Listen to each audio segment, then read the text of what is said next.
फिर thing hospital जाकर वहाँ के कैमरे पर एक च्युइंगम चिपका देता है ताकि वहाँ कुछ भी रिकॉर्ड ना हो।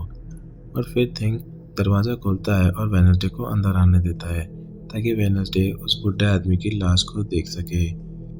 उस बुढ़े आदमी की लाश को देखकर वेडनेसडे सारी जानकारी थिंग को देती है और थिंग उस जानकारी से एक रिपोर्ट तैयार करता है। तभी वहाँ पुलिस ऑफिसर और डॉक्टर भी आ जाते हैं और वहाँ से बचने के लिए वेडनेसडे भी एक लॉकर रूम में बंद हो जाती है।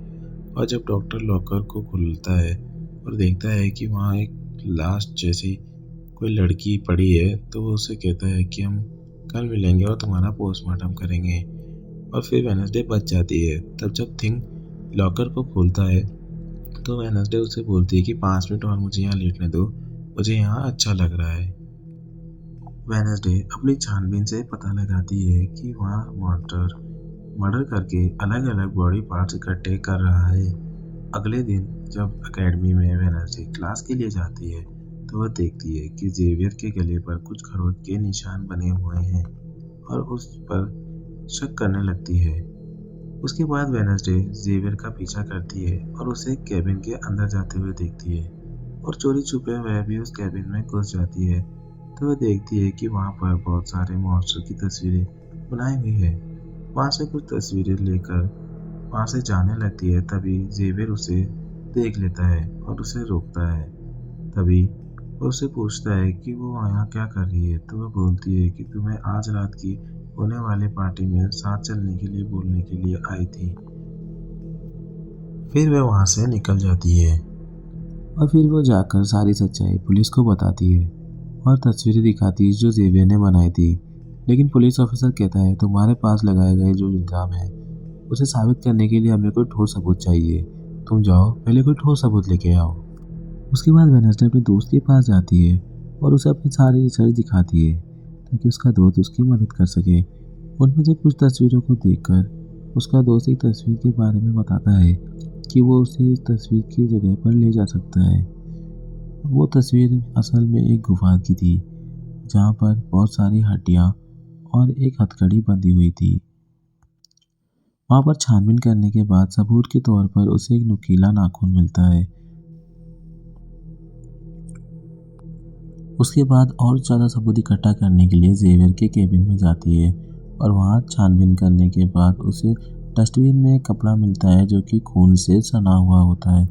कपड़े को अपने बैग में डाल लेती है और उसी समय जेवियर भी वहाँ आ जाता है।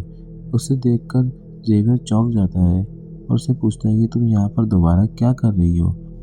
उसकी कोई बात का जवाब ना देते हुए वेडनेसडे उससे पूछती है कि आखिर ये सब क्या है और तुम इन तस्वीरों को क्यों बनाते हो और आखिर तुम इस मॉन्स्टर को कैसे जानते हो। तो वह उसे बताता है कि मॉन्स्टर मेरे सपनों में आ चुका है इसलिए मैं इसकी तस्वीर बनाता हूँ। एक दिन जब मैं अपने जादू की प्रैक्टिस कर रहा था तब मॉन्स्टर का पंजा बाहर निकल के उसने मुझ पर हमला कर दिया और ये चोट लग गई। क्योंकि वेडनेसडे उस पर शक कर रही थी तो जेवियर को वेडनेसडे पर बहुत गुस्सा आता है और उसे केबिन से बाहर निकाल देता है। वहाँ से जाने के बाद वेडनेसडे पुलिस ऑफिसर के पास जाती है और उसे सबूत देती है कि तुम्हें डीएनए टेस्ट कराओ और तुम्हें अपना सबूत मिल जाएगा। उसके बाद वेडनेसडे अपने दोस्त के पास जाती है और उसे कहती है कि हम दोनों के पास ही कोई डांस पार्टनर नहीं है तो हम पार्टी में जाना कैंसिल करते हैं और गुफा में जाकर उस मॉन्स्टर की सच्चाई बाहर निकालने की कोशिश करते हैं। उसके बाद हम देखते हैं कि वेडनेसडे रात में अपने दोस्त के साथ जंगल में जाने के लिए तैयार हो रही है। तभी टाइलर वहां जाता है और वेडनेसडे देखती है कि टाइलर पार्टी में जाने के लिए तैयार खड़ा है क्योंकि थिंग ने उससे एक नोट भेजा था वेडनेसडे के नाम पर पार्टी इनविटेशन का। वेडनेसडे भी उसे मन ही मन पसंद करती थी इसीलिए उसके प्रपोजल को मना नहीं कर पाई और पार्टी में जाने के लिए तैयार हो गई। जब वहाँ से वो जाने लगती है तो उसका दोस्त वहाँ उसका इंतज़ार कर रहा था। जब वो उसे देखता है कि वो पार्टी में जाने के लिए तैयार है तो वह उससे माफ़ी मांगते हुए कहती है कि आई एम सॉरी, हम दोनों आज नहीं जा पाएंगे लेकिन हम दोनों कल ज़रूर चलेंगे। तो वह कहता है कि नहीं, मैं खुद ही अकेला चला जाऊंगा। तो वेडनेसडे उसे चिल्लाते हुए कहती है कि तुम अकेले नहीं जाओगे, वहाँ खतरा है, गुफा में हम दोनों साथ ही चलेंगे। लेकिन वह वेडनेसडे की बात नहीं मानता है और अकेला ही चला जाता है। उसके बाद हम देखते हैं कि पार्टी में सभी लोग एंजॉय कर रहे थे और जेवियर और बियांका साथ में पार्टी में एंट्री करते हैं। लेकिन जब टायलर वेडनेसडे के साथ एंट्री करता है तो जेवियर को बहुत बुरा लगता है, क्योंकि वेडनेसडे ने पहले जेवियर से पूछा था पार्टी में चलने के लिए। और उसके बाद सभी लोग डांस करने लगते हैं। लेकिन जब वेडनेसडे डांस शुरू करती है अपना, तो सब लोग हैरान रह जाते हैं, क्योंकि उसका डांस बहुत ही अतरंगी था। उधर जंगल में वेडनेसडे का दोस्त भी आ चुका था और वहाँ मॉन्स्टर के आने का इंतजार कर रहा था। लेकिन वहाँ कोई और आता है और गुफा में धमाका करके भाग जाता है। जेवियर जब उनको डांस करता हुआ देखता है तो बियांका से कहता है कि वो अपनी पावर का इस्तेमाल करे और उसके दिमाग में से वेडनेसडे का ख्याल निकाल दे।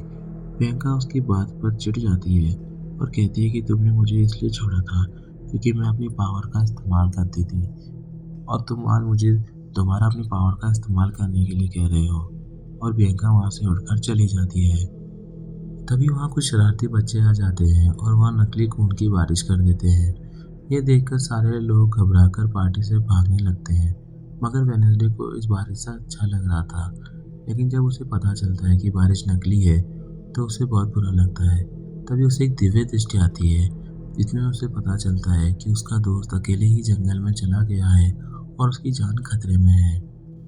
इसलिए तुरंत ही वह वहाँ से निकलती है और जंगल की ओर भागती है ताकि वह उस बच्चे को बचा सके। लेकिन जब तक वहाँ पहुँचती है तब तक बहुत देर हो चुकी होती है, क्योंकि तब तक मॉन्स्टर उसे जख्मी कर चुका होता है। फिर उसके बाद उसकी टीचर भी उसके पीछे पीछे वहाँ आ जाती है और देखती है कि उसका दोस्त जख्मी हो चुका है। तो फिर वो लोग उसे हॉस्पिटल ले जाते हैं और उसका इलाज करते हैं।